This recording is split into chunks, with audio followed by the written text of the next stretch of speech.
Rumor had it that the aloof campus belle had an extreme dislike for men. Every one of her suitors had been mercilessly rejected and publicly humiliated by her. So, when the students saw me standing beneath the campus belle's dormitory building holding a bouquet of flowers, they all took out their phones, preparing to record the moment I would embarrass myself. However, what they never expected was that I directly bought her first night. I smiled and said, "Date me. I'll cover all of your mother's hospital expenses." And just like that, the once penniless campus belle endured the humiliation and stayed with me for 5 years. The only requirement I had for her was this: every single day, she had to sleep with me in different ways, until I eventually grew tired of her. But one day, I gave up being intimate with her. I completely changed my attitude, and no longer stopped her from secretly meeting her childhood sweetheart. Her brows furrowed tightly, not knowing what kind of trick I was playing this time. Chapter 1. What she didn't know was that I had awakened. I realized that I was living inside a novel, and that I, a spoiled rich second-generation heir, was nothing more than the vicious male supporting role in the story. She was the female lead, and her childhood friend was the male lead. According to the original plot, the once poor campus beauty had already used the original version of me to achieve a leap in social class. Soon, she would rise to the top in one swift step, while my ending would be a miserable death on the streets. If I wanted to survive, I had to disappear completely from the sight of the male and female leads. So I used my connections to find an authoritative agency, planning to fake my death and escape. Master George, everything for the fake death has already been prepared. As you instructed, it can proceed smoothly in half a month. A staff member in a suit handed the contract to me. I glanced at it casually and asked indifferently, "The dead person, does he look like me?" The men immediately took out a photograph. "You can rest assured about that. We have professional plastic surgery technology. After the accident, absolutely no one will be able to notice anything suspicious." With that guarantee, I felt relieved. After paying the deposit, I turned around and left. The driver had already been waiting at the entrance and drove me all the way back to the villa. This place was something I had bought especially for Willow. Not long after I entered the house, the door was pushed open by a slender, jade-like hand. The woman was wearing a black lace camisole. Beneath it, she wore nothing at all, revealing large stretches of fair skin. Her flawless figure was fully on display, yet her temperament remained cold and distant. With not the slightest unnecessary expression on her face, she fiddled with the strap on her shoulder, and the last piece of clothing slid down along her legs. Then she walked straight toward me. The next moment, she wrapped her arms tightly around me. I immediately felt the softness in my arms, along with a faint, alluring fragrance. I said, "Not today." I directly pulled myself free from her embrace and refused. A trace of confusion flashed in Willow's eyes, and her delicate brows slightly knitted together. She seemed unable to understand my sudden abnormal behavior. In her cold voice she said, "What? Tired of doing it with me every day? Wasn't this your condition?" I replied, "Don't worry, I won't go back on my word. It's just, I'm not in the mood for now." I turned my head away and brushed it off with a few casual words. Willow seemed relieved and didn't pursue the matter. She said, "I still have things to do. I'll go get busy." This period was a critical stage for her startup, so she really was very busy, but I had originally thought she would, as usual, work through the entire night. Who would have thought that after receiving a phone call, she would walk out of the study with an anxious expression?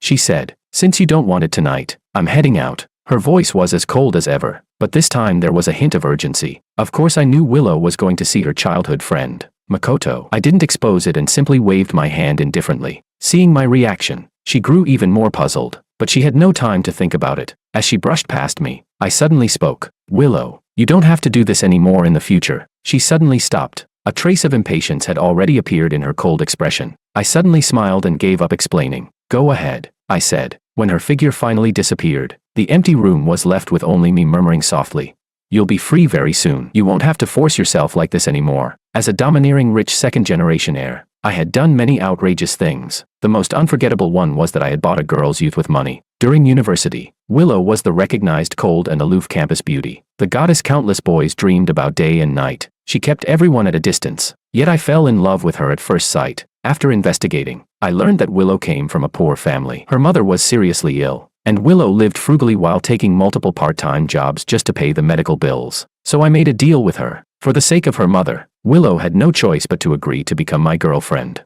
to live with me, to be intimate with me, until I grew tired of her. But over the past 5 years, from university to entering society, her mother's illness had not been cured, and I had not grown tired of her either. We had continued maintaining this relationship. Although Willow had always treated me coldly, the me back then firmly believed that I could move her heart with sincerity, until one accident made me suddenly awaken. After that, I clearly understood everything that would happen next. Half a month later, Willow's business venture would succeed, but that was only the beginning. Afterward, she would become widely famous, rising step by step and eventually standing at the very peak of the business world. And after achieving success, the first thing she would do was return every single cent I had spent on her over the years. Then she would break up with me. I would refuse, continue to pester her endlessly, and eventually even attack the person she cherished most, her childhood friend Makoto, ending up completely ruined and disgraced. I didn't know why I would be that stupid. That was an ending I absolutely could not accept. One sentence kept repeating in my memory: the male lead and female lead are destined to be together. After finally coming to my senses,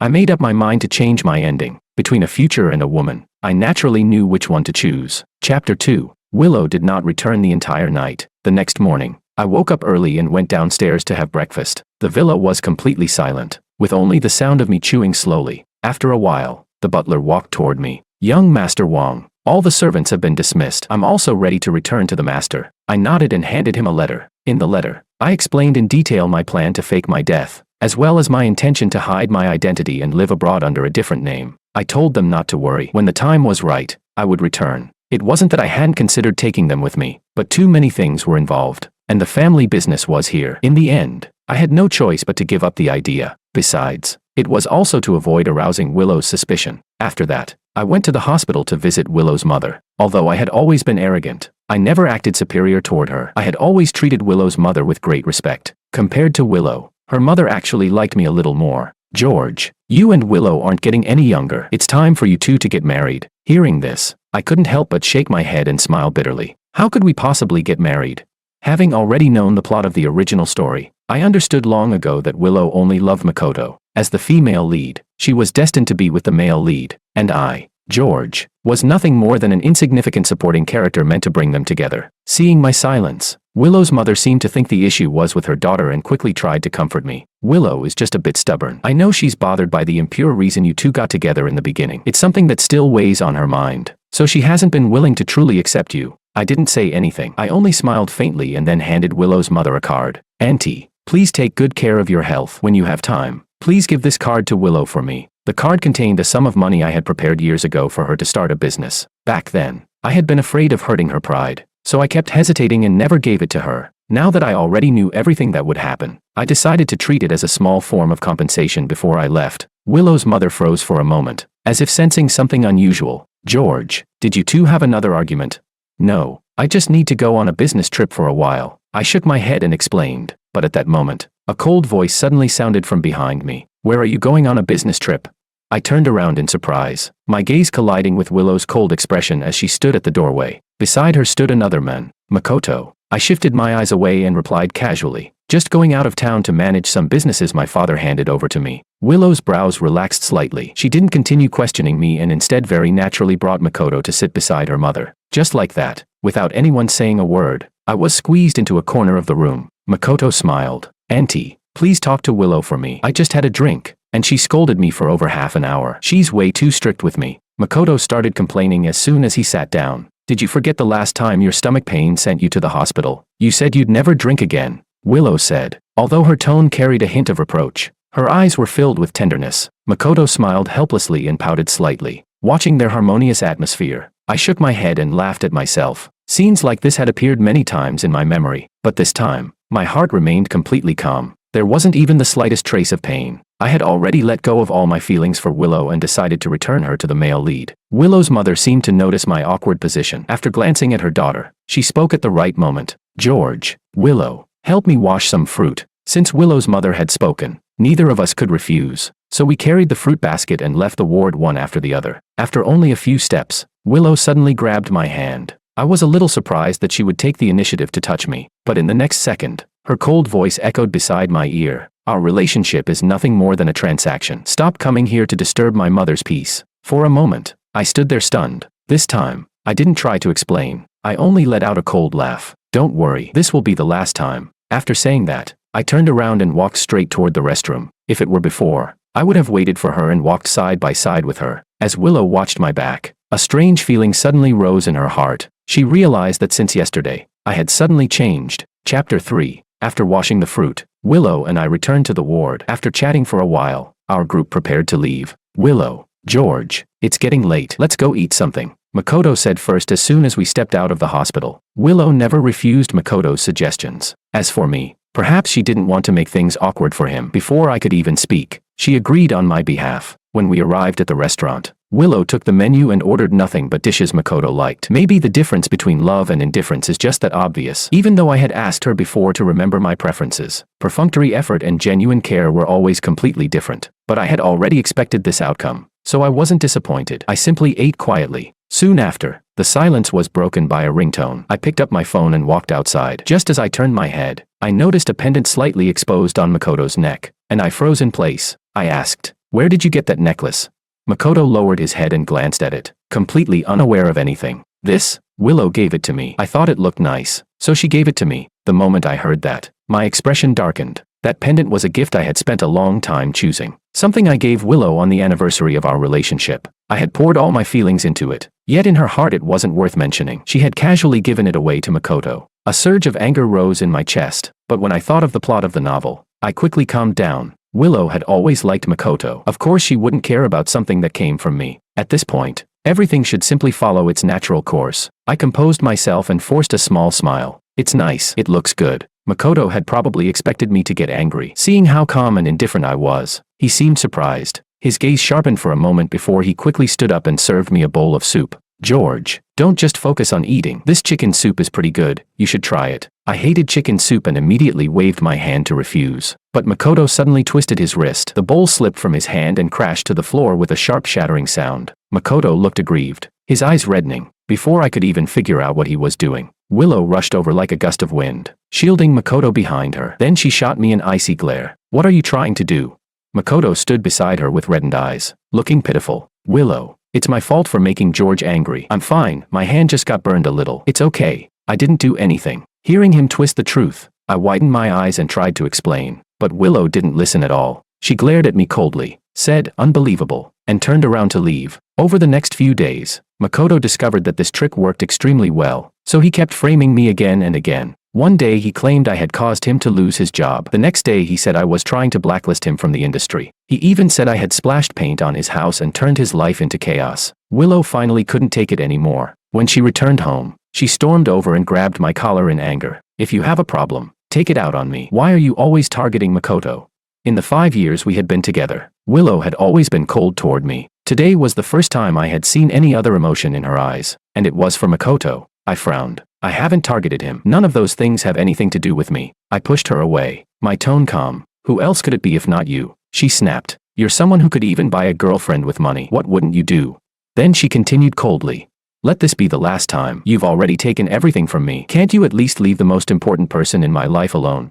After saying that, Willow looked utterly disappointed. She didn't want to talk to me anymore and went straight into the room. Watching her back, I knew that in her heart, I was still the least trustworthy person. Aside from the sadness, what I felt more than anything was unease. During these final days, all I wanted was to pass them in peace. I had no interest in playing these petty games with them. I tossed and turned in bed until finally I came up with a solution. That very night, I drove straight to Makoto's house. As soon as I pushed the door open, the first thing I said was, "Makoto, from now on, let's live in peace. Starting today, I'll help bring you and Willow together." Chapter 4. The moment I said that, Makoto's eyes widened in disbelief. "What did you just say?" he asked. Makoto knew very well how much I loved Willow. Otherwise, why would I willingly pay for 5 years of hospitalization for Willow's mother?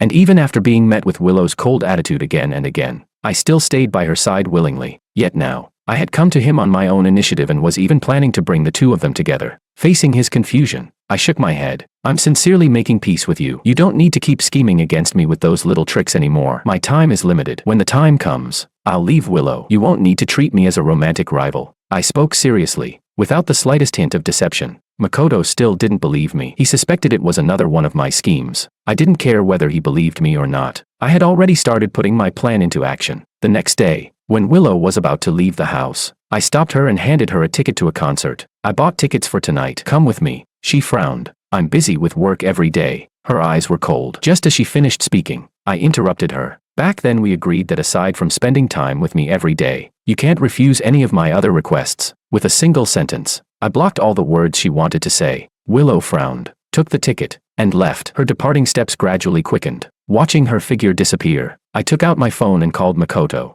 I skipped any pleasantries and got straight to the point. I guess you've already received the ticket I mailed you. I gave the other one to Willow. Use the chance to build a better relationship with her. Makoto hadn't expected me to truly help bring the two of them together. Half doubtful, half believing, he responded with a simple okay. Just as I was about to hang up, he suddenly asked another question. Why are you helping me?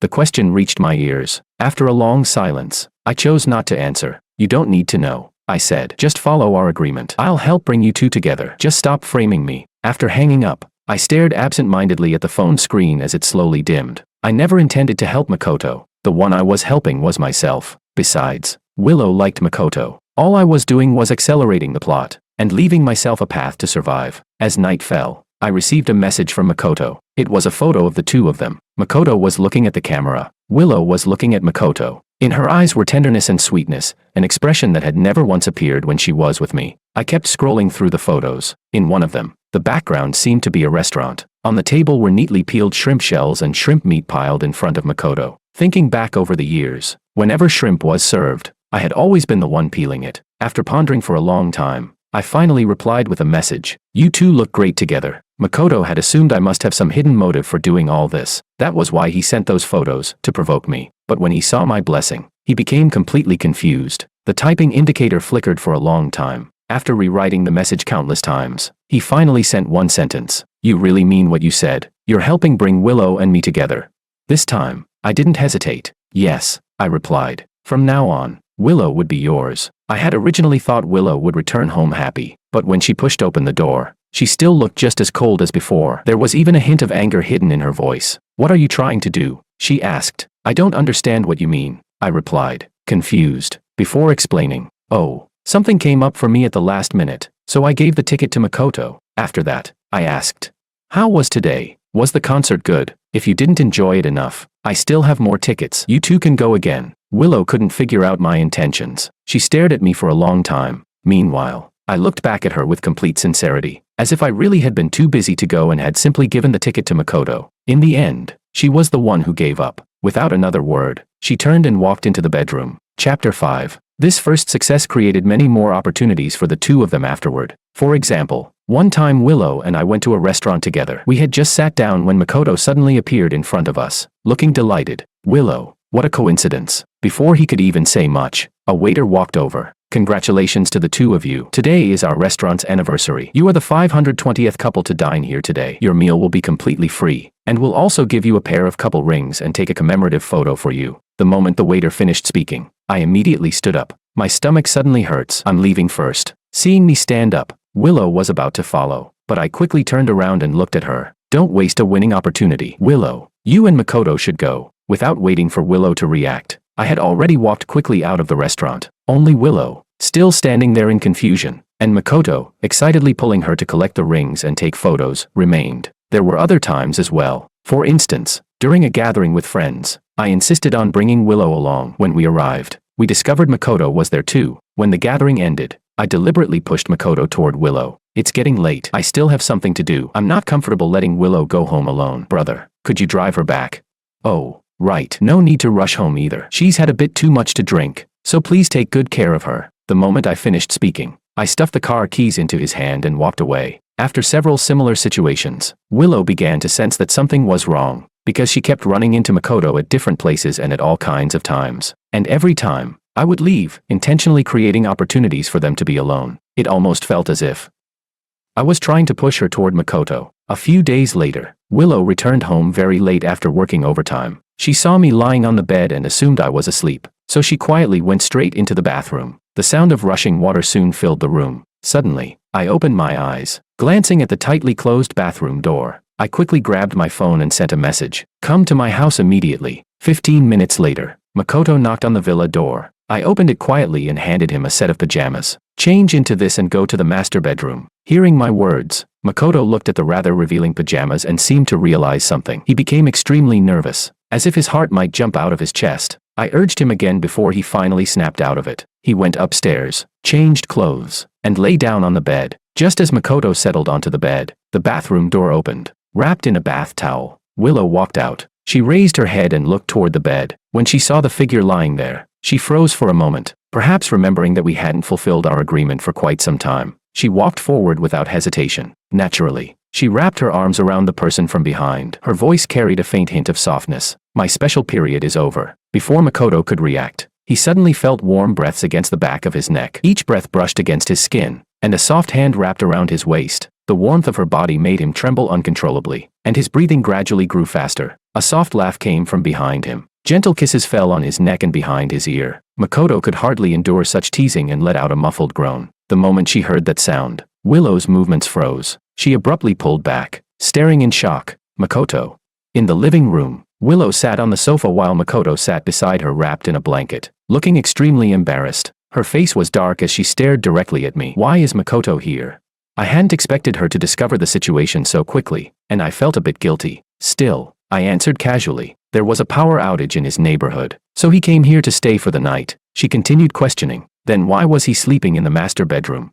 Willow clearly didn't believe me. I hesitated slightly before answering. The guest room hasn't been cleaned yet. Since he's only staying one night, I just let him sleep there. Anger flickered in her eyes. Her chest rose and fell as she tried to control herself. She clearly didn't believe my explanation. Right now, she only wanted Makoto to go home first. Suppressing her anger, she said nothing more and pulled Makoto out of the house. By the time Willow returned, I had already gone back to the room. Now the house contained only the two of us. Willow no longer bothered hiding her emotions. She had already noticed that something about me had been different lately, and now, she could no longer hold it in. What exactly are you trying to do? She demanded. Are you trying to torture both of us with this kind of behavior?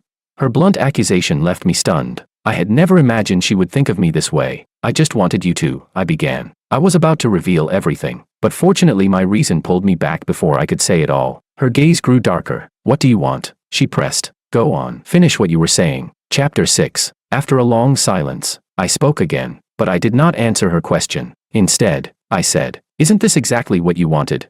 My words, which should have been an apology, instead became the final spark that ignited the anger in her heart. You're always so self-righteous, Willow snapped. After leaving those cold words behind, she walked out of the bedroom with a heavy, tense atmosphere surrounding her. I watched her departing figure and seemed to understand something. After all, technically she still belonged to me now. According to her own principles, no matter how much she liked Makoto, she naturally couldn't have a relationship with him. Fortunately, in just 2 more days, everything would finally be over. The day of my departure gradually approached. I began taking out everything in the room related to Willow. Some things I burned, others I threw away. I cleared everything out completely. Letter after letter of love letters fell into the fire. My thoughts drifted back to the past. At the very beginning, I had pursued Willow in a normal way. For 4 months, I wrote countless love letters to her, but every single one ended the same way, with rejection. Later, I saw how much pressure she was under, and that was when I came up with the idea of our arrangement. I thought it could help her while also allowing me to get what I wanted. Perhaps I was wrong. Real love cannot be bought with money, and the story had already made it clear. Female lead Willow only loved male lead Makoto.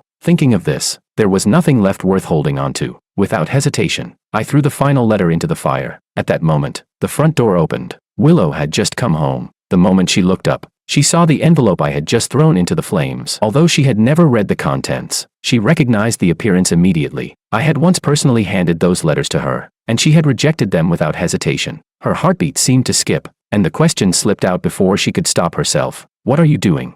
Through the firelight, I saw the stunned look on Willow's face and felt puzzled. After a moment, I answered. Burning useless things. Willow looked somewhat flustered. She could clearly feel that I had changed recently, and the things I was doing were different. Even though she didn't intend to oppose me, when the words left her mouth, they still carried sharpness. Well, it makes sense. You've already gotten everything you wanted. Of course these things are useless now. Willow had mocked me like this before many times. Every time before, it would make me upset. But this time, my heart remained completely calm. I murmured quietly to myself. It's about to end. The vague words made Willow feel confused. She had no idea what I was doing. She didn't stay any longer and walked straight upstairs. I remained sitting there, motionless, watching the fire slowly consume the last traces of ash. Willow, from now on, forget this chapter of your life. Forget me, the male supporting role. Both of us will begin new lives. Chapter 7. The next day, just as Willow was about to leave the house, I called out to her. Tomorrow is our 5th anniversary. I've booked a restaurant. Let's go have dinner. Willow frowned slightly. She didn't refuse. She only responded with a cold okay. Perhaps because I had something to look forward to. The day seemed to pass very quickly. The day of the reservation arrived. It was also the day I planned to fake my death and leave. I deliberately dressed up before going with Willow to the restaurant we had reserved. The atmosphere inside was wonderful. Soft lighting shone over the table, creating a warm and intimate mood. When Willow saw the scene before her, a trace of something unusual passed through her eyes. But before long, a ringtone broke the quiet. Willow glanced at her phone. It was Makoto. She frowned but still answered the call. On the other end came Makoto's voice, trembling as if he were about to cry. Willow. I've been in a car accident. Can you come to the hospital to see me?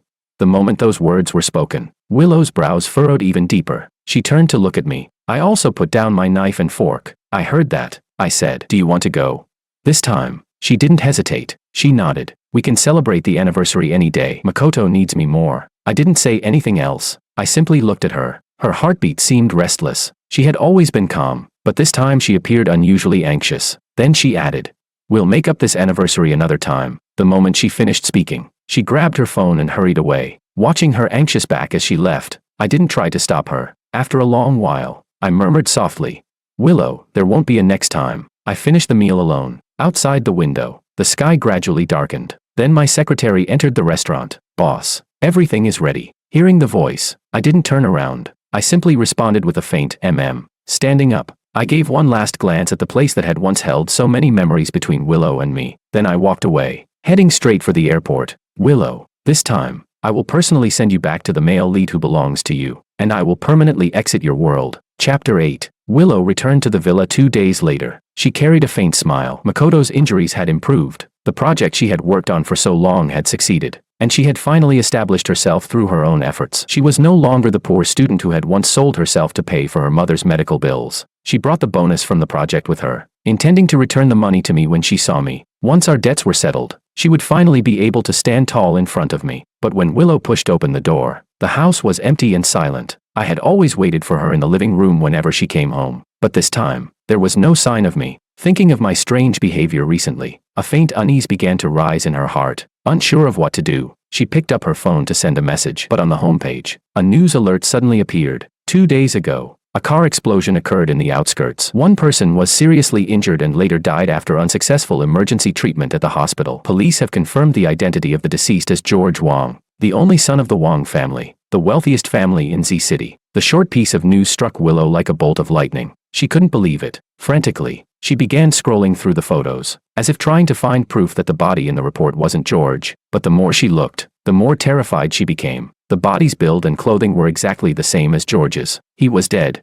No, she had to see it with her own eyes. If she didn't personally confirm it, she would never believe George had died like this. Willow staggered out of the villa. It was only a few steps to the gate, but her legs gave out several times and she nearly collapsed. She planned to drive to the police station, but her hands trembled so badly that she couldn't even hold the car keys. In the end, she had no choice but to take a taxi. Soon she arrived at the police station. For a moment, Willow hesitated. She didn't dare imagine what she would do if the body truly belonged to George. Miss, we've arrived at your destination. It's time to get out, the driver said. Seeing her pale expression in the rearview mirror and noticing that the destination was a police station, the driver assumed she had come to turn herself in. Willow didn't even notice the change in her own expression. Only after the driver spoke did she suddenly snap out of her daze and step out of the car. After explaining why she had come, a police officer led her to the morgue. When the door opened, the first people she saw were George's parents. Their eyes were swollen and red, clearly from crying. They had already seen the letter George had written and knew he had faked his death to leave this place. But even so, they couldn't help blaming Willow. If it weren't for her,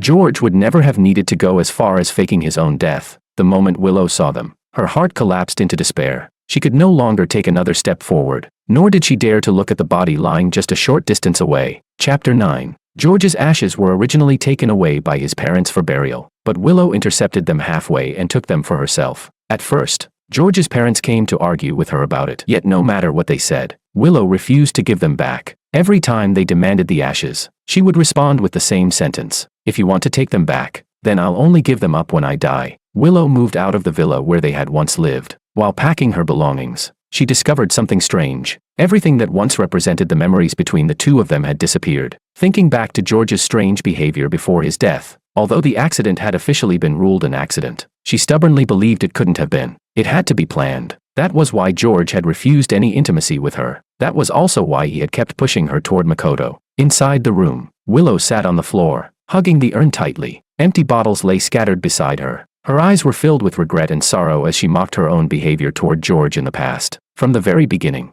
George's actions had been obvious, so why hadn't she realized it? She took another mouthful of strong liquor. Gradually, the burning pain spread through her body. Closing her eyes while touching the urn, she seemed to see George appear before her. George! Willow sank deeper into her drunken dream. Suddenly, the door to the room was pushed open. Light flooded into the dark space, making her squint as she tried to see who had entered. When Makoto saw the state of the room, panic filled his eyes. He quickly rushed toward her, trying to take the urn from her arms and help her stand. Willow. Hearing his voice, she recognized who it was. Instinctively, she avoided him and clutched the urn even tighter in her arms. The wary look in her eyes made Makoto's heart ache. Seeing her pale face and bloodshot eyes, his voice softened. Willow, if you keep going like this, your body will collapse. Put it down first. Let's go to the hospital. Okay. When she heard him, Willow's eyes shifted slightly. She looked at him calmly and said, "You knew, didn't you?" Makoto could hear the faint trace of accusation in her voice. She meant that George had already decided to leave long ago, and yet Makoto had kept her in the dark. Makoto was stunned by the question. It took him a long time before he understood what she meant. A wronged expression immediately appeared on his face. "Willow, I didn't know. That time George came to see me himself and talked about an agreement." "An agreement?" Willow asked. "An agreement about what?" She immediately caught the key point, her sharp gaze fixed on Makoto. Makoto had never seen such an expression from her before. The hand that had been holding Willow's slowly loosened. Under her piercing stare, he finally confessed everything honestly. "Willow, I liked you too much back then, but in the end, I really didn't target him. Willow, you and George were together only because he forced it. You never loved him. Now that he's dead, you're free. You should be happy, shouldn't you?"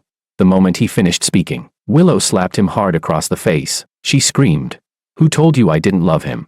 Makoto was stunned by the slap. He couldn't say a word. Tears quickly filled his eyes and rolled down his face as his lips trembled. Only then did Willow realize what she had done. She turned her back to him and said quietly, "Leave. Don't let me see you again." Willow herself didn't understand why seeing Makoto cry made her feel pain. But she clearly understood one thing. She didn't love him. Otherwise, she wouldn't have struck him just now. Just like in the past, when she often lost control because of him, again and again ignoring George because of Makoto. She had never intended to oppose George every time. Yet whenever she spoke, stubborn pride twisted her words into something else. She couldn't see through her own heart, nor could she control her actions or her words. Only after George's death did the veil covering her heart finally lift. Now she could clearly see her own feelings, but she couldn't understand why she had behaved the way she once did. At that moment, guilt slowly spread from the depths of her heart. Chapter 10. 4 years later, in a cafe located in the outskirts of Country X. Ding! My phone chimed. When I saw the increased balance in my account, I finally couldn't help but make a call.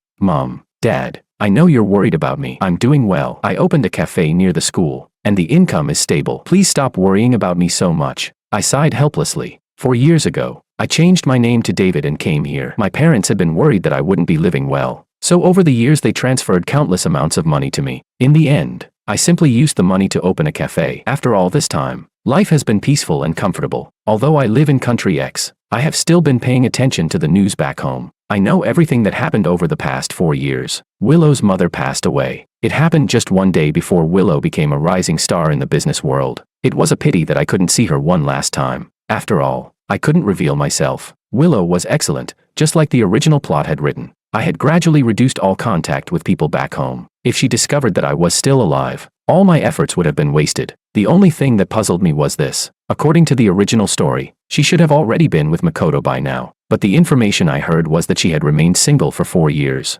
Every day she carried my urn with her. The people around her all said she was deeply devoted. But I always felt she had some other purpose. Thinking about it made me shiver slightly. Suddenly, a voice sounded behind me. I instinctively turned my head and met those familiar eyes. "Boss, 1 cortado please." The voice was so familiar that I would recognize it even with my eyes closed. My heart trembled violently. I hung up the phone and stood there frozen. "Boss."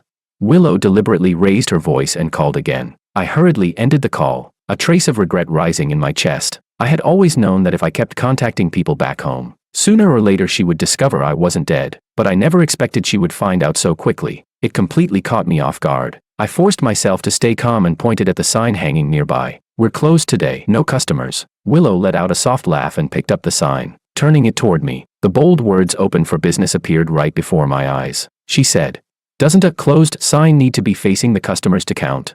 Only then did I realize I had forgotten to flip the sign over. My expression stiffened slightly. I took the sign from her and hung it back up properly. Now it's correct, I said. Miss, this cafe is closed for the day. If you want coffee, please try another shop. After issuing the clear dismissal, I lowered my head and pretended to busy myself with work. Yet the person standing in front of me didn't move. Just as I was about to speak again, Willow spoke first. Boss, you look very familiar. Chapter 11. My body stiffened. My movements slowly stopped. In the silence, it felt as though I could hear nothing but my own heartbeat. She looked carefully at my face, not daring to jump to conclusions. After all, she had seen my ashes. Was I George?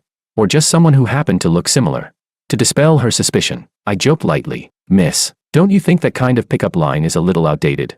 No, that's not what I meant, she replied immediately, without hesitation. She seemed anxious, as if trying to prove something, but my only goal was to make her leave. I didn't even listen carefully to what she was saying and kept urging her to go. Left with no choice, she took a step back. Boss, will you be open tomorrow? Seeing her finally give in, I relaxed slightly. After hesitating for a moment, I answered carefully. If I avoided her too obviously, she might grow suspicious. After thinking it through, I said, the school is on holiday these days. There aren't many customers. I might not open. What I meant as a refusal sounded completely different to her. She spoke as if thinking out loud. So what you're saying is, if there are more customers, you'll open. The moment she finished speaking, I couldn't help glancing up at her. Then I quickly lowered my head again. If you want coffee, there are many cafes nearby. There's no need to wait here. I couldn't help wondering what had happened to Willow over the past 4 years. Why had she become so difficult to deal with? Suppressing the confusion in my heart, I noticed she was still standing there, waiting for an answer. Helplessly, I nodded. Only then did she leave with a satisfied smile. I couldn't understand what that had been about. Only after her figure disappeared did I call my parents again. They answered quickly. George, what just happened? My father asked. Willow found me, I replied. Mom, Dad, what exactly happened over these past few years? She seems different now. I rubbed my forehead, feeling a headache coming on. There was a moment of silence on the other end. Then my father cautiously asked about the reason I had faked my death. 4 years had passed. When the question came up again, I didn't hide anything. I explained everything as if it had been a strange dream. Back then, my parents had already opposed my relationship with Willow. It wasn't because she was poor, nor because she wasn't worthy of me. They had simply believed that Willow didn't love me. If I forced things, I would only end up suffering. I was their carefully raised son. They couldn't bear to see me knowingly walk toward a painful ending. But at that time, I had been stubborn. I had convinced myself that she was the one. Later, I realized my parents had been right. Now, however, their attitude had completely changed. George, my father said slowly. Over these past years, we've watched Willow work step by step to reach where she is today. We can feel her feelings for you. Since you see everything that happened as a dream, why not come back? We can face it together. As soon as he finished speaking, my mother quickly added, Yes, George, she's already found you now. 4 years have passed. Come back home. We'll face everything together. All right. Chapter 12. I didn't answer immediately. Listening to them, I found it absurd. Willow loved me. I couldn't believe that. We had been together for 5 years. If I had ever felt even the slightest bit of love from Willow during that time, I would never have chosen to fake my death. Now, just because she hadn't ended up with the destined Makoto and had spent 4 years guarding my ashes, people concluded that she loved me. But what if she simply refused to believe I was really dead and was trying to uncover the truth?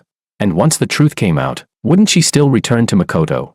That night, I couldn't sleep at all. Only when dawn was breaking did I finally drift into a light sleep. When I woke up again, it was already afternoon. For some reason, the sleep had been unusually deep, leaving me unable to distinguish for a moment between dream and reality. I lay on the bed for quite a while before my thoughts gradually returned to normal. Then I hurried to the cafe. Just as I expected, Willow was standing outside the door. Several regular customers were there as well. Logically speaking, I had already told people that the cafe might not open for the next few days. Even if someone came, it would only be a few scattered customers. But today, so many people had gathered together. There was no need to think too hard about it. Willow must have brought them here. Among the crowd, Willow spotted me immediately. A smile appeared on her previously serious face. She stepped forward and said meaningfully, Boss, you still came. The moment I saw Willow, I froze. So it hadn't been a dream. For a brief moment, my memories felt chaotic again before quickly settling back into place. I greeted the customers one by one, took out the key, and opened the cafe door. As I pushed it open, Willow followed me inside. An inexplicable irritation rose in my heart. I had already left and made space for her and Makoto. Instead of staying happily together, why had she come to find me?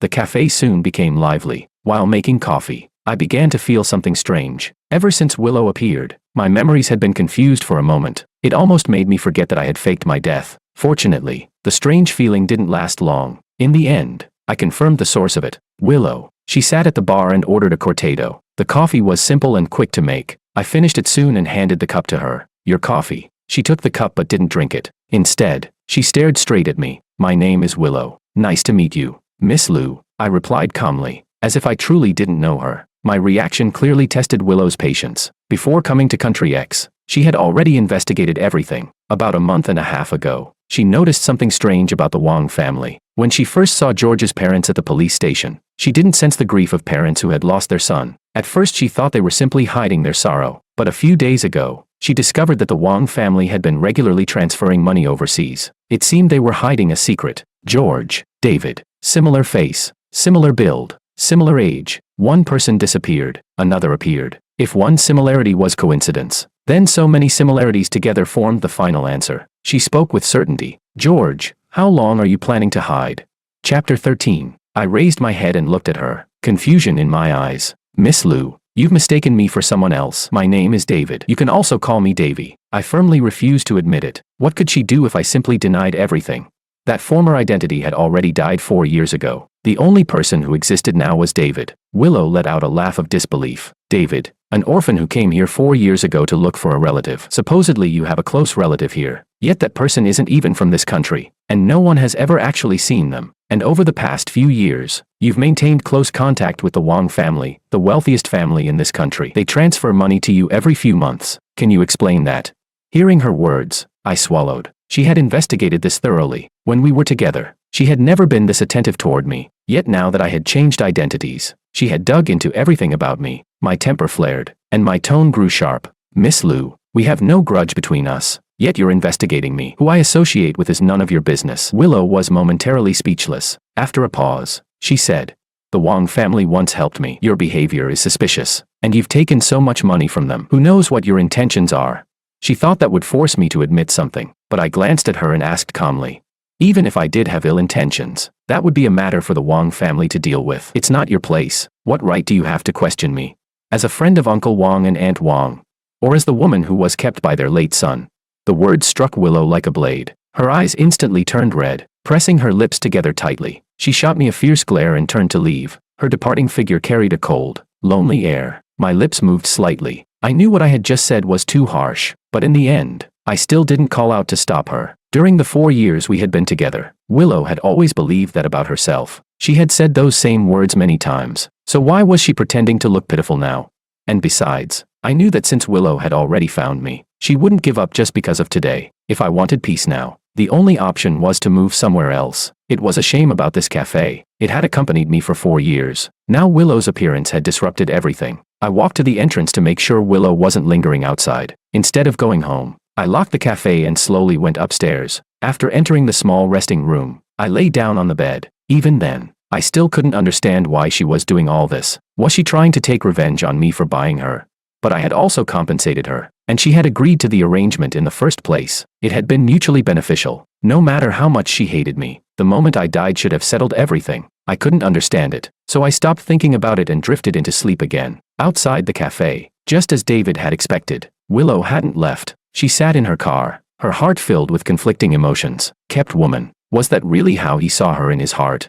Chapter 14. The transfer information for the cafe had already been posted. The new owner also planned to run a cafe, so everything inside the shop would remain as it was. The process moved very quickly. Willow didn't even see how I left. Because of that, she became even more certain. David was George. Originally, I had planned to leave Country X and move to another country, but unexpectedly, Willow blocked me at the airport. If you're not George, then why are you running? Even now, Willow still didn't understand why I had faked my death to leave her. Facing her questioning, I felt a moment of confusion. Running. What exactly was I running from? The memories in my mind suddenly became chaotic and disordered. In an instant, my lips turned pale and my body collapsed weakly. Willow was startled by the sudden scene. Seeing that I was about to fall, she hurried forward and supported me. George, don't be afraid. Let's go to the hospital. After calming down a little, I shook my head. I want to go home. Willow let out a breath of relief, but when she heard that I wanted to go home, she suddenly became flustered. For a moment, she didn't know which home I meant. Seeing her confusion, I sighed and gestured toward the ticket counter. I bought a ticket to return to my country. Seeing this, Willow bought one as well. I asked her, "Why did you come looking for me?"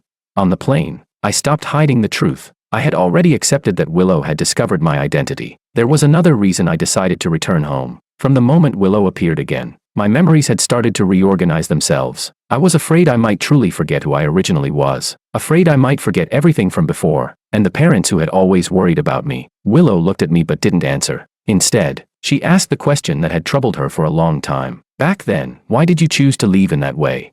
"That question can wait," I said. "You answer mine first." I rubbed my temples, feeling a sharp headache as the thoughts tangled in my mind. After a long silence, Willow spoke first. "I don't know." What she wanted to say was, "I just wanted to see you, to see if you would be happier without me, if you didn't want me anymore, because I couldn't stand living without you." But those confessions were swallowed by silence. The only words she managed to say were those few simple ones. Willow froze. She didn't understand why something seemed to restrain her. She opened her mouth, but not a single word came out. The conversations of the other passengers around us proved that my hearing was fine. Yet the person in front of me kept moving her lips, and I couldn't hear a single sound. At that moment, I realized something. My memories were being rewritten. A sudden realization flashed through my mind. We could only follow the original storyline. The male supporting role, George, was destined to die. I had changed my name to David and left, so I was still alive. But George was dead. So when Willow found me and called me George, my memories became chaotic. Gradually, I would forget who I truly was, and begin believing that I was really David. Willow was the female lead, and the female lead was destined to end up with the male lead. That meant she couldn't love anyone else. Even if she truly did fall in love with someone else, the story would force everything back to its original path. The only reason I could return home now was because there would never be a future between us, because in Willow's world, I had already died. Chapter 15. After the plane landed, I didn't linger. I didn't even look back at Willow. She wanted to chase after me, but her legs refused to move. All she could do was watch as I walked farther and farther away, until I disappeared from sight. Makoto, dressed in a white shirt, waved to her. "Willow, I'm here to pick you up. You must be tired from your business trip." Seeing Makoto appear again after avoiding her for so long, Willow felt a strange uneasiness in her heart. Hearing him casually describe her trip abroad as a business trip made the feeling even stranger. 4 years ago, after discovering that he had framed George, she had told him to get out. He had not appeared for a long time after that. It felt like a shattered mirror. Even though it had never been repaired, it had somehow been pieced back together in an unnatural way. She didn't know what was happening. But right now, the most important thing was this. She refused to become someone else's puppet. The legs that had just been unable to move gradually regained their strength as Makoto approached. In that moment, she seemed to understand why George had left. Now, she felt it was time for her to change. Makoto's chattering voice buzzed endlessly beside her ears, giving her a headache. Suddenly she stopped walking and looked at him coldly. "Shut up, can you be quiet? You're annoying." The sudden scolding caught Makoto off guard. He froze for a moment before showing a hurt expression. "Willow, you must be too tired. Let's go home." He reached out as if to hold her hand, but Willow immediately shook him off. Makoto wanted to say something else, but Willow ignored him completely. Outside the airport, the driver opened the car door for Willow. After getting into the car, she closed her eyes tightly. She couldn't see the grievance on Makoto's face, and she hid her own grievances as well, silently complaining in her heart. "It's all that person's fault. Even after dying, he still won't give me peace." Ever since George's death, Willow had treated Makoto like a completely different person. Before, she had never rejected him like this. Makoto had truly believed that George had wanted to help him, but he never expected that George's plan would end up making things difficult for everyone. George was already dead. There was nothing anyone could do to him anymore. Makoto sighed helplessly after complaining, and George's death had turned him into a part of Willow's heart that no one was allowed to touch. Soon, Makoto realized he had been wrong. The car stopped in front of Willow's villa. Willow got out of the car, but instead of going home, she walked in another direction. Makoto froze for a moment before quickly getting out and following her. "Willow, where are you going?" Willow walked ahead without answering. Makoto had no choice but to follow her, but the farther they walked, the more something felt wrong. Then he realized. Willow was heading toward the Wong family's residence. Ever since George's death, Willow's relationship with the Wong family had been very tense. She had never visited them once, and now, right after returning from abroad, she was suddenly going there. Although Willow's villa and the Wong family's villa were in opposite directions, the distance between them wasn't far. After a short walk, they arrived at the Wong residence. Inside the living room, I had already returned home. My parents were surrounding me, asking about everything that had happened over the years. I answered them with a smile. Just then, The doorbell rang. A servant walked toward the door and was about to open it, but when he saw who was standing outside, he hesitated. Before anyone could stop her, Willow pushed her way in. Chapter 16. Willow entered the house, with Makoto following closely behind. The servants chased after them but couldn't stop the two of them no matter what they tried. The living room door suddenly opened. Instinctively, I turned my head, only to meet their eyes. "George, you're not dead." The moment he saw me, Makoto cried out in shock. Then anger quickly followed. "So this was your real plan all along," he thought. "First pretending to help bring Willow and me together to lower my guard, then faking your death to secure your place in Willow's heart, and finally returning home at the right moment. That way, you could steal Willow back from me." Makoto stared at me, unable to hide the hostility in his eyes. His gaze was so obvious that it caught my parents' attention, and they couldn't help frowning. The servant who had chased after them hurriedly apologized. "Madam, sir, they forced their way in. I really couldn't stop them." My mother waved her hand. Only then did the servant breathe in relief and quickly step out. The moment the door closed, I looked at the two of them and said coldly, "Miss Liu, Mr. Ito, arriving with such a grand entrance, may I ask what business brings you here?" Willow knew that what she had done was rude, but she also understood that if the servants had announced her arrival first, she would never have been allowed to see me. "George, I'm sorry," Willow said. "I just want to talk to you, that's all." As soon as she finished speaking, she suddenly realized Makoto was still standing beside her. A trace of irritation appeared on her face. She hadn't felt this way before, but now he felt like an adhesive plaster, impossible to shake off. She turned to look at him, impatience flashing in her eyes. "Why are you following me? Don't you have anything better to do?" Being pushed aside again, Makoto felt wronged. He only loved her too much. He was afraid of losing her. Yet now, she didn't even want him to follow her anymore. For all these years, she had always favored him, but in order not to make Willow dislike him further, Makoto chose to leave. He waited outside the villa instead. He paced back and forth, thinking that once the conversation ended, he would be able to see Willow immediately. Inside the house, my parents exchanged a glance. Then they turned and saw the tense standoff between Willow and me. My father cleared his throat softly, breaking the silence. "We have something to take care of. You two can talk things out calmly. Don't always argue like this." After saying that, he and my mother left without waiting for our response. The living room instantly became quiet, leaving only the two of us. After a long silence, Willow finally spoke. "George," but I immediately interrupted her. "If you have something to say it directly. I was the one who kept you back then, and you were always cold toward me. Now that everything is over, we're not close enough to address each other like that. And besides, George is already dead. The only person standing here now is David, the adopted son of the Wang family." Chapter 17. Seeing that I kept drawing a clear line between us, Willow felt a sharp pain in her chest. A bitter taste spread through her mouth. Her lips moved again and again before she finally forced out the words, "George." I know I was too stubborn before. I refused to acknowledge our relationship because I felt ashamed of how it began. But after I heard the news of your death, I finally understood my own heart. That was when I realized how foolish I had been. "George, please believe me. I really do love you." Before she could finish, I interrupted her again. "You love me?" I asked. "And then what?" Willow froze, not understanding what I meant. My face remained cold, completely devoid of emotion. "George, the one who keeps entangling himself with Willow, has only one ending: death." "Willow, can't you feel it?" Everything that had happened on the plane replayed clearly in my mind. Even if she didn't have the awakened memories like I did, even if she didn't realize that my collapse had been caused by my memories becoming chaotic, the fact that she suddenly couldn't speak at that moment was already proof that something about this world was wrong. Willow recalled that strange sense of being controlled. Her lips trembled, but no words came out. She had sensed it long ago, but she refused to accept such a fate. She had someone she loved. She didn't want anyone controlling her life. "George." She had only spoken the name when she suddenly remembered what I had said. "George who keeps entangling himself with Willow will only die." So she forced herself to change the way she addressed me. When she looked at me again, her eyes were filled with determination. "George, wait for me. I will run toward you without hesitation. And when that day comes, no one will be able to stop us." I stared at her unwavering expression and stood there silently. No one could stop us. What nonsense. No longer controlled by the story. No longer having our memories erased. No longer having to watch her love someone else.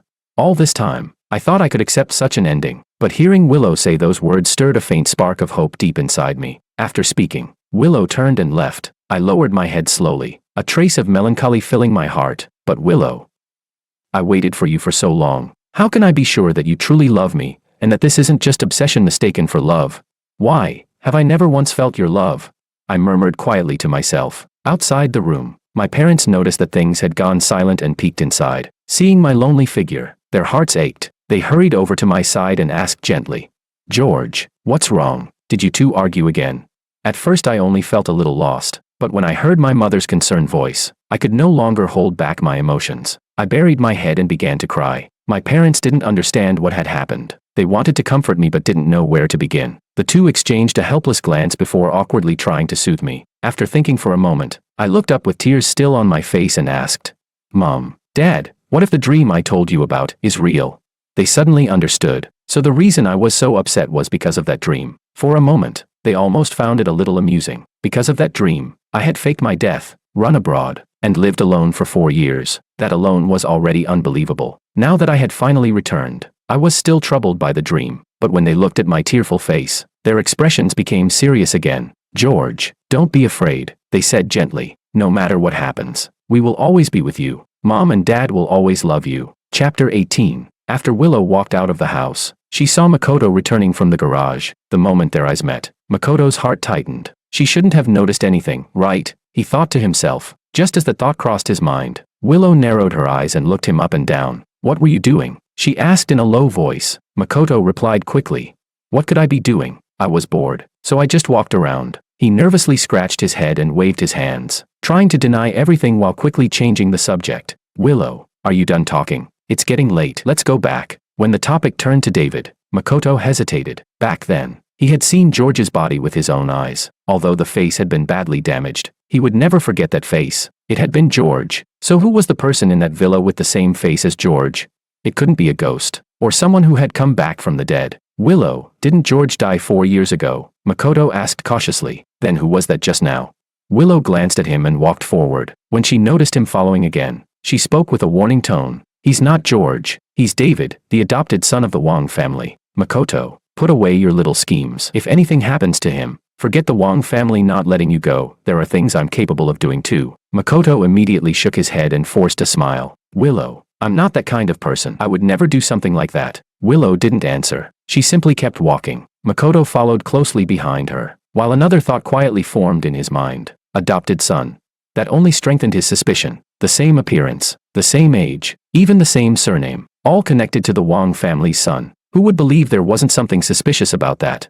There couldn't be that many coincidences. Although he didn't know what trick had been used, it was obvious enough. George must have faked his death, changed his name, and returned to Z City. He had chosen to leave before, and now he had come back again. And after returning, he wanted to compete for Willow again. Whoever he was, Makoto would never allow him near Willow. Only if he truly died, Willow would grieve for a while, and time would eventually heal the wound. Then the only person left beside her would be him. Sooner or later, Willow would fall in love with him. Makoto turned his head and glanced back at the villa. A faint smile curled on his lips. "George Wong, you should have died a long time ago." Inside the Wong family villa, since I refused to use my original identity, my parents could only compromise. "It's all right, George," they said. "In a couple of days, we'll hold a family recognition banquet and publicly announce your identity. That will make things easier." I didn't refuse. I simply nodded. After all, I couldn't stay hidden at home forever. I needed a proper identity in the open. After that day, Willow never saw me again. She was searching for a way. Not long after, news spread that the Wong family would be hosting a recognition banquet. When Willow received the invitation, she hesitated for a moment, but in the end, she accepted it. She wanted to see George, even if it was only from a distance. Chapter 19. The banquet was held at the most luxurious hotel in the city. All the prominent families had arrived. No one had ever heard about this adopted son before, nor had anyone received any news about him. But judging from the scale of the event, it was clear that the Wong family's adopted son was extremely important. Naturally, this sparked everyone's curiosity. They all wanted to see what kind of person this mysterious adopted son was, the one who had finally brought life back to the long-silent Wong family. The guests had all arrived early. Everything was ready. Now they were just waiting for the main figure to appear. Small groups of guests gathered together, chatting and drinking while complaining. "What's going on with old Wong? He invited all of us here to introduce his adopted son, but we're all here already and he still hasn't shown up." Exactly. Normally when someone hosts a banquet, the host arrives first to greet the guests. This isn't the first time old Wong has hosted an event. How could he make such a mistake? In a corner of the hall, Willow listened to the murmuring crowd. A faint sense of unease rose in her chest. Her heartbeat grew faster and faster. None of the 3 members of the Wong family, Mr. Wong, Mrs. Wong, or George Wong, had appeared. Something felt very wrong. Her eyelids began twitching uncontrollably. As time passed, the guests grew increasingly uneasy. Someone finally spoke up. It's been so long and none of them have shown up. Could something have happened? Let's try contacting them and see what's going on. Right. Someone call them. As one of them took out a phone to dial, a news alert suddenly popped up. Earlier today, a car accident occurred on Chuanha Road. 2 men and 1 woman were seriously injured and rushed to the hospital. Preliminary police reports indicate brake failure. Chuanha Road. That was the road the Wong family had to take to get here. It was obvious. The 3 people who hadn't appeared at the banquet were the Wong family. Willow suddenly stood up. Her mind went blank. She walked quickly outside while dialing a number. Find out who the 3 people involved in that accident are and which hospital they were sent to. Her phone rang again. It was the Wong family's number. Without hesitation, she immediately drove toward the hospital address her assistant had just sent. 5 minutes later, Z City Central Hospital. Willow asked a nurse for directions and rushed upstairs as soon as she learned where they were. The surgery had just finished. Fortunately, none of them were in life-threatening danger. Only then did Willow finally breathe out in relief. She carefully began to think about the cause of the accident. For a powerful family like the Wong family, their vehicles were regularly maintained. Brake failure simply shouldn't happen. That meant there was only one possibility. It had been done deliberately. The moment that thought crossed her mind, Willow immediately remembered something. Makoto walking out of the Wong family's garage that day. Instantly, regret surged through her heart. Makoto had harbored hostility toward George even 4 years ago. Now that George had returned, how could Makoto possibly remain quiet and do nothing? And Makoto's guilty behavior that day had been so obvious, yet she had been too angry to notice it. If she had only been a little more careful, this disaster might never have happened. But after the regret came anger, a rage she could no longer suppress. After all, she had warned Makoto clearly. George must not be harmed, because if anything happened to him, no one would let Makoto go. Yet Makoto had ignored her warning completely. Not only had he targeted George, he had sent all 3 members of the Wong family to the hospital. Willow gritted her teeth and said coldly, "Makoto, you've really outdone yourself." Chapter 20. After lying in the hospital for 5 days, my parents and I finally regained consciousness one after another. The moment I saw the caregiver, I instinctively tried to sit up, but he quickly noticed and stopped me. "I was hired by President Liu to take care of you," the caregiver reassured me. "Your parents are in the next room. Someone is looking after them. So don't worry, you just woke up and haven't recovered yet. Try not to move around." My mind was still foggy and confused. Even so, I listened and lay back down. Seeing that I had settled down, the caregiver picked up his phone and made a call. "President Liu,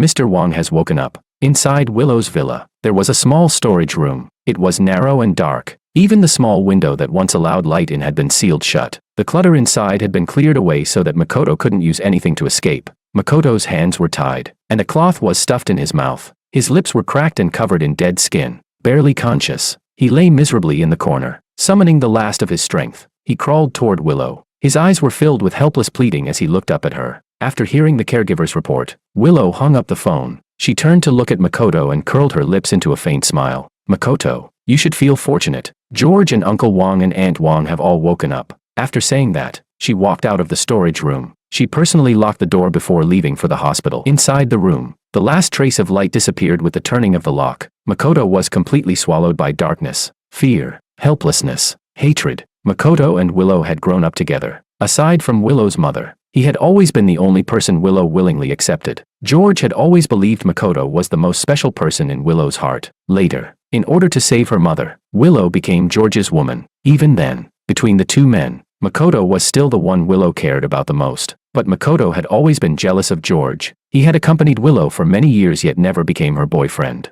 Meanwhile, George had easily occupied 5 years of her life. Again and again, Makoto framed George. He wanted Willow to hate him. Everything had once unfolded exactly as he imagined. But then George died. And somehow, George became the one part of Willow's heart no one was allowed to touch. As for Makoto, because of that one attempt to harm George, Willow had begun to hate him completely. Even when he stayed beside her, she treated him more like empty air. After waiting another 4 years, he thought he would finally get what he wanted. But George returned again. Makoto wanted George to die. He wanted George's family to die with him. Yet Willow discovered everything, and now he was trapped in this dark, broken room. He never saw daylight. He was tortured day after day. Even a sip of water had become a luxury. He had fallen into misery. Yet George and his family remained safe and unharmed. Makoto's grief and hatred had nowhere to escape. He clenched his teeth so hard that the taste of iron filled his mouth. Half conscious, he felt only unbearable thirst. Raising his bound hands, he bit down on them fiercely. Meanwhile, on the road, Willow suddenly felt a sharp pain.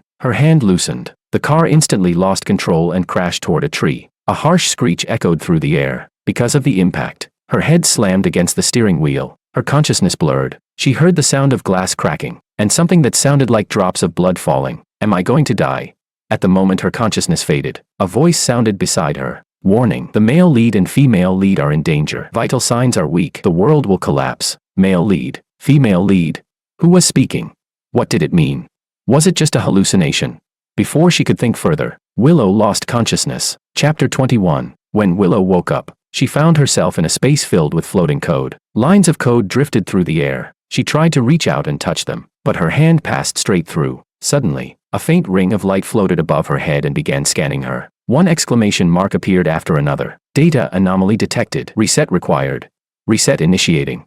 There was no emotion in the voice, only cold, mechanical commands being executed. The moment the order was issued, the familiar sharp pain struck Willow again. Then she felt it. Her memories were being forcibly erased. Terror filled her heart. She realized that her memories were already beginning to change. A deep sense of helplessness spread through her chest. She tried to escape, but no matter how hard she struggled, nothing worked. She tried to resist, but she couldn't even touch the ring of light. Then the next lines appeared, and they filled her with even greater fear. Male and female lead emotional bond broken. Reset required.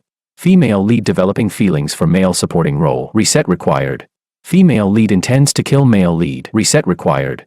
Sentence after sentence appeared before her eyes, and suddenly, Willow understood everything. She stared at the code and gritted her teeth. So it was you controlling me. I'm the female lead.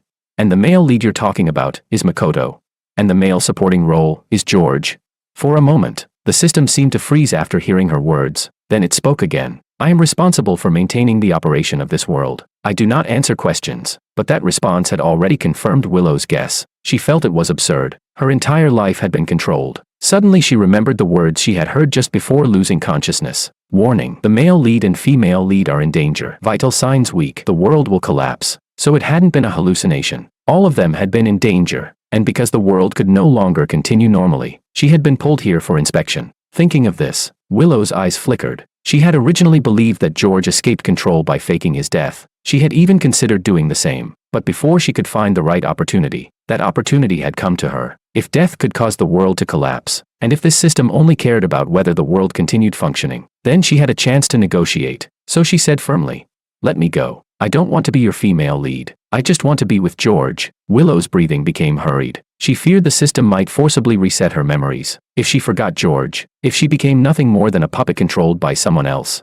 then death would be better. The ring of light flickered slightly, as if it didn't understand her meaning. Willow spoke again. "You can reset my memories, but you can't erase my love for George. Even if you force me to forget, once I leave this place, I'll remember again. And if you keep forcing me, I will choose to kill myself." After a moment of silence, the system spoke again, but this time, the voice was no longer mechanical. It had become a gentle female voice. "Wouldn't that be better?" The voice asked softly. "You can have everything, opportunities, endless wealth, a male lead who loves only you. In this world, you would be the happiest person." It sounded almost persuasive. The system simply wanted her to understand. If she returned to her role, she could have everything. Everything except loving the male supporting role. But Willow only shook her head stubbornly. "I only want to be with my George." The system asked, "If you lose everything you have now, will you regret it?"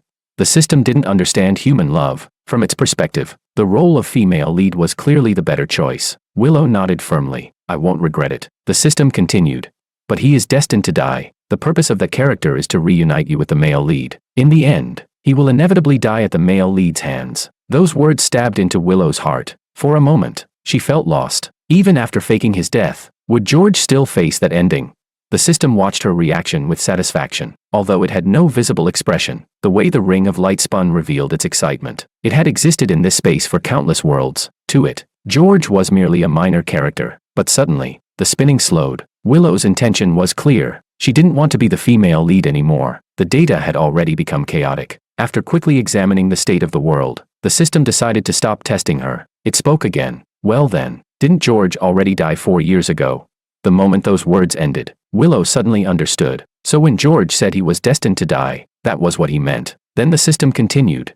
"Everything you have now exists because of the female lead's halo. If you truly give it up, once you return, you will lose everything. Not every minor character can have an opportunity like George's to become the son of the richest family. If you abandon this identity, someone else will replace you. You might not even leave your name behind. The system thought this would frighten Willow into retreat, but instead, Willow answered without hesitation. I willingly give up this identity. I give up everything I have, and I will never regret it. Chapter 22. On the day I woke up, the caregiver told me Willow would come, but until the day we were discharged from the hospital, she never appeared. At first, I thought the caregiver had lied. Only later did I learn that Willow had also been in a car accident. It was severe. She had nearly died. I was shocked. Anxiously, I asked the caregiver to take me to see her. Inside the ICU, Willow remained unconscious. A thin layer of mist formed inside the oxygen mask. The steady rise and fall of the heart monitor proved that she was still alive. When I learned that the accident had happened while she was on her way to see me, I felt overwhelmed with guilt. 4 years had passed. Yet when I finally saw her again, I had shown her nothing but coldness, because I had never felt her love. Now, seeing her lying there on the hospital bed, my heart ached terribly. When I was hospitalized, she had taken care of me, but when she was lying here in the hospital, I didn't even know until after I had recovered. I'm sorry. Willow. She had never owed me anything. From the very beginning, it was I who had forced the relationship. It was only natural that she didn't love me. In order to escape the ending where I would die, I had chosen to abandon that relationship. Yet somehow we were still entangled in the end. Because of what happened 4 years ago, I had held on to resentment, but she had always patiently tried to comfort me. My voice choked as I lowered my head. Then, out of the corner of my eye, I saw her finger move. My heart jumped. I quickly called for the doctor. Willow had woken up. When Willow opened her eyes, she saw a nurse giving instructions to me. The moment she saw me, she froze. George. A man who had been dead for 4 years. Then she suddenly remembered the Wong family's recognition banquet from not long ago. Only then did she recall that I was now the adopted son of the Wong family. Seeing me walk toward her, she frowned. What are you doing here? The familiar voice sounded again, but this time it carried distance and coldness. I froze. Why was she reacting like this? Just as I was about to explain, I suddenly realized something was wrong. This wasn't Willow. Not the Willow who had said she loved me. Not the Willow who had promised she would run toward me without hesitation. This was the Willow from the original storyline, the one who despised me. When I understood this, I hid my expression and said calmly, I came to see you, and to thank you for arranging someone to take care of my parents and me while we were in the hospital. I'll repay the money. After saying that, I turned and left. After walking out of the hospital, my steps slowed. This Willow had already returned to her original self. Then, what about the other Willow? Had she disappeared? A trace of sadness filled my heart. My parents were waiting for me in the car. Seeing my expression, they assumed Willow's condition was serious and asked a few concerned questions. I shook my head. She's fine. We won't have any contact with the Wong family again. My parents didn't understand what I meant, but they didn't press further. The car was about to enter the garage, but suddenly stopped at the gate. Sir, madam, there's someone at the entrance. The driver's words made us look over. At the gate, a thin figure was curled up on the ground. From a distance, we couldn't see the face clearly. My parents assumed it was a beggar and were about to ask someone to drive her away. Suddenly, an idea flashed through my mind. I stopped them and stepped out of the car. I walked straight toward the figure. My parents had no choice but to follow behind me. What are you doing here? Who are you? The moment the person looked up, I saw the woman I had loved for so many years. Her eyes lit up with excitement. George, I told you I would run toward you without hesitation. And I did. I'm no longer the female lead. I'm just myself now. The price was losing everything. She looked at me and asked with a hopeful smile. So, are you still willing to keep me? I'll do anything, but you'll have to provide food and a place to live. The moment I heard her words, I understood everything. I smiled at her and nodded. Sure, but I have a lot of requirements. If I'm not satisfied, I won't keep you. She quickly nodded. Don't worry, I guarantee you'll be satisfied.